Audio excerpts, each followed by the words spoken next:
In this video, I'll show you how to work the purl 2 together decrease. The purl 2 together is a 1-stitch right leaning decrease, as seen from the knit side of the work.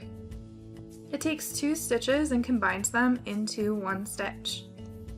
The purl 2 together decrease is easy. If you know how to work a purl, you know how to work a purl 2 together. Insert the right needle from back to front through the front loops of the next 2 stitches on the left needle. If this step is difficult for you, it does help to have those stitches on the pointy part of the knitting needle.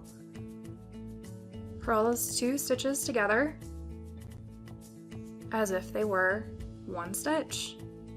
Let's go over that twice more. Insert the right needle from back to front through the front loops of the next 2 stitches.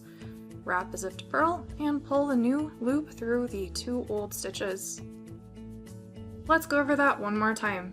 Insert the right needle from back to front through the next 2 stitches on the left needle.